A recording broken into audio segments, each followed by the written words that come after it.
The time is 6:15. Here's the news edited by Dilini Gunawardana, read by Victor Raj. Here are the headlines of the local news. Depositing payments for 1.5 million ASFASMA beneficiaries is underway in stages. In spite of being a poor day, public banks will be open tomorrow for the ASFASMA beneficiaries. A migrant resource centre is to be established in Ampara. Cabinet gives nod to import over 92 million eggs from India. Cabinet approval has been given to procure 50 electric buses. Foreign news: Pakistan court suspends Imran Khan's corruption sentence. Sports news: Tennis. US Open 2023. Novak Djokovic to replace Carlos Alcaraz as world number 1 after win. Local news in detail. State Finance Minister Sehan Semasinga said, out of the identified 2 million ASFASMA beneficiaries, payments have been initiated in stages for 1.5 million beneficiaries. Under the first stage, 4,395 billion rupees has already been deposited into bank accounts of 689,803 beneficiaries. The State Minister said this at a media briefing held at the Presidential Media Centre. People's Bank, Bank of Ceylon, the National Savings Bank will be open tomorrow for the ASFASMA beneficiaries, in spite of being a poor day. State Minister Semasinga further said that all inquiries could be made to the ASFASMA hotline 1924 from 9 a.m. to 4 p.m. on weekdays. Allowances for disabled, elderly and kidney patients have been already paid. It was further said that in the event ASFASMA allowances have been obtained by submitting false information, those benefits will be suspended and legal action will be initiated against the perpetrators to recover the allowances paid. New Zealand High Commissioner has promised Minister Manusha Nanaikara to provide funds to establish a migrant resource centre. This will be established in Ampara. A special discussion in this regard was held between Minister Manusha Nanaikara and the Deputy High Commissioner of New Zealand to Sri Lanka, Andrew Taylor. A MOU will be signed between the two countries regarding this establishment.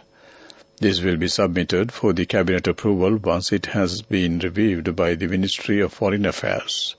The centre will focus on raising public awareness on safe migration. Minister Bandula Gunawardana says that the Cabinet of Ministers has given the approval to import 92.1 million eggs from India during the next 3 months. A resolution in this regard, furnished by President Ranil Wickremesinghe, was green-lighted at the Cabinet meeting on Monday. Accordingly, quotations have been called for 3 Indian companies recommended by the Department of Animal Production and Health. The Government Information Department mentioned eggs will be imported through the State Trading Corporation. Considering the recommendations made by this Standing Procurement Committee appointed by the Cabinet of Ministers based on the price specifications. The Cabinet of Ministers had previously given the go-ahead to import eggs in a bid to stabilize the prices of eggs and to address the shortage in the local market. This news comes to you from the Sri Lanka Broadcasting Corporation. Continuing with more local news, Cabinet approval has been given to procure 50 electric buses to be operated by the Ceylon Transport Board as a joint venture between the public and private sectors for the transport in the Western Province. The government is paying attention to increase the number of electric buses in operation currently. The number of buses will be increased to 200 gradually. Minister Kanchana Vijayasakara says investment opportunities in the power and energy sector in Sri Lanka was presented to the energy sector companies of the Chinese Chamber of Commerce in Sri Lanka today. On the request of the Embassy of the People's Republic of China in Sri Lanka, investment opportunities and government policies on renewable energy, power sector reforms, oil and gas exploration, green hydrogen refinery operations, petroleum sector developments was discussed.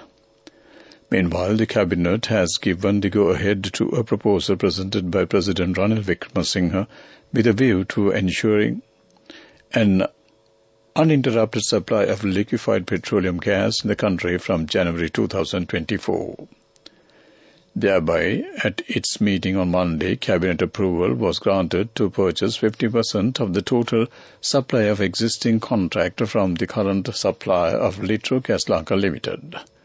That ends local news.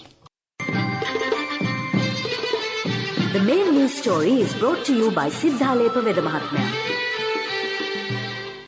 The President's Media Division reported that President Ranil Wickremesinghe highlighted Sri Lanka's efforts to overhaul its economy, aiming for competitiveness, seeking new markets and attracting foreign investments and capital following the path of countries like Thailand, Indonesia and Vietnam. President Wickremesinghe made these remarks while addressing this Sustainable Development Council Forum held in Colombo today. That ends main news story. The news story was brought to you by Siddhalepa Vedamahatmya. Watch Life is brought to you by CIB Janajaya Vasana. Unbelievable discounts and offers throughout August from CIB Janajaya Vasana. Come today itself. The central bank has informed the general public that it does not collect taxes from the people directly under any circumstances. In a statement to make people aware of the online scams, the central bank mentions that any request made to invest in get-rich-quick schemes could be scams, informing the public to be aware of such online scams as it will possibly lose hard-earned money. Furthermore, the central bank clarifies that the scammers could also convince the public to pay taxes to the central bank in order to withdraw certain funds, asserting that the central bank does not collect taxes directly from the people at all. That ends Watchlight. CIB Janajaya Vasana. Unbelievable discounts and offers throughout August from CIB Janajaya Vasana. Come today itself. Moving on to world news, let's take a look at the headlines. Pakistan court suspends former Prime Minister's corruption sentences. President Putin says he will not attend G20 summit in Delhi. Toyota holds all Japan assembly plant due to glitch. Foreign news in detail. Former Pakistan Prime Minister Imran Khan has had his 3-year sentence for corruption suspended. The Islamabad High Court gave him bail until his appeal against unlawfully selling state gifts is heard. However, the court has also ordered him to be kept in custody until Wednesday in a separate case. Mr. Khan's lawyers say more than 100 charges have been brought against him, including leaking state secrets and organizing violent protests. The lawyers were seeking a Supreme Court order to prevent him from being detained in any other case, but no date has been set to hear this petition. Russian President Vladimir Putin has told Indian Prime Minister Narendra Modi that he will not attend the G20 summit in Delhi next month. India is hosting this year's summit, which will be held in capital Delhi from 9th to 10th of September. President Putin informed Premier Modi that Russian Foreign Minister Sergei Lavrov would attend the summit on his behalf. India further said the two leaders also discussed several regional and global issues of mutual concern. Japanese motor industry giant Toyota has suspended operations at all of its assembly plants in its home country due to a glitch in its production system. The move has brought domestic production at the world's biggest selling car maker to standstill. The malfunction has meant the firm has not been able to order components. The spokesperson told BBC that the firm is trying to find the cause of the problem but does not currently believe it is due to a cyber attack.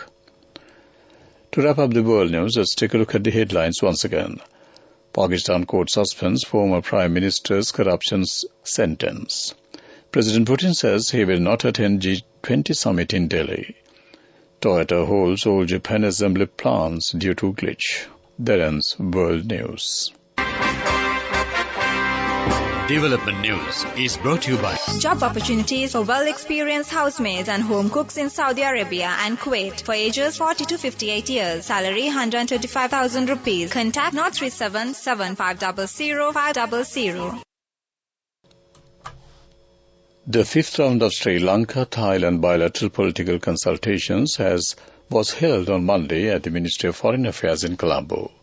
The Sri Lanka delegation was led by Secretary to the Ministry of Foreign Affairs, and the Thai delegation was headed by Permanent Secretary for Foreign Affairs of Thailand. During the discussion, a wide range of areas of mutual collaboration in the fields of trade and investment, defence, culture, fisheries and tourism were reviewed for further progress. That ends Development News. Job opportunities for women from Deshak Lanka in Saudi Arabia, Kuwait and Oman. Housemaids and home cooks in Saudi Arabia, ages 40 to 58 years. Arabic speaking and well experienced home cooks. Salary 135,000 rupees. Interviews are now on with foreign agents. You can travel overseas free of charge now. Branches Colombo, Kurunegala, Anuradhapura and Matara. Contact number 0377 500 500. Deshak Lanka Foreign Employment Agency. Up next, sports news. Novak Djokovic will replace young rival Carlos Alcaraz as the men's world number one after a routine win on his US Open return. Serbia's Djokovic, who lost the Wimbledon final to Alcaraz on 6-0, 6-2, 6-3 against France's Alexander Muller in Monday's night session in New York. Djokovic was not allowed to play in the United States last year because he was not vaccinated against COVID-19. He has returned knowing another title will be a record equaling 24th major, matching Australian Margaret Court's all-time tally is Djokovic's target. That ends the sports news. Go ekak thiyana youth eකට life එකේ change එකට නියමෙට set වෙන්න ඇස් වහගෙන දැකපු හීන හැබැ කරන්න youth එකට නියමෙට set වෙන friendship එක මෙන්න. The all new NSB Ithru account. NSB IM, a plan for your dream. Business News, sponsored by National Savings Bank, the safest place for your money.